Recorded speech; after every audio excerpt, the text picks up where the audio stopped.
నా బ్యాక్గ్రౌండ్ లో లాఫింగ్ బుద్ధ చూడండి ఎంత బాగుందో. మా లాస్ట్ వీడియో చూసారు కదా, ప్రజెంట్ కి అయితే రూమ్ కి వెళ్తున్నాం చూడండి. వెల్కమ్ టు బాతమ్ అని రాశారు అక్కడ.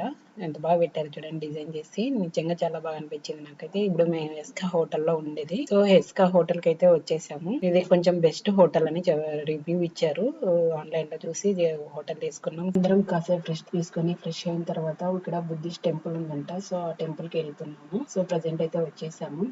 టెంపుల్ లో ఎక్కడ చూసినా లాఫింగ్ బుద్ధ స్టాచ్యూస్ ఉన్నాయి. అది డిఫరెంట్ గా ఉన్నాయి. నాకైతే చాలా బాగా నచ్చాయి. నాకు లాఫింగ్ బుద్ధ స్టాచ్యూస్ చూస్తే మాత్రం చాలా ప్రశాంతంగా అనిపిస్తుంది. ఇక్కడ చూడండి గోల్డెన్ లాఫింగ్ బుద్ధ పెద్దగా పెట్టారు. అసలు నిజంగా చాలా బాగా అనిపించింది. మా పిల్లలకి ప్రేయర్ చేయకు అని చెప్పాను, అందుకే చేస్తున్నారు చూడండి. ఫస్ట్ అగరబత్తులు వెలిగించుకొని తర్వాత ఇలా పట్టుకొని పూజ చేయాలి. మా ఇషాన్ చేయరా అంటే నాకు రాదు మమ్మీ అని నిలబడ్డాడు. మొత్తానికి మా పిల్లలు వాళ్ళ కల్చర్ లో పూజ చేయండి అంటే మన ఇండియన్ కల్చర్ లో పూజ చేశారంటే ఏదైతే ఏమి మా పిల్లలతోటి ప్రేయర్ చేయించాను. Do subscribe.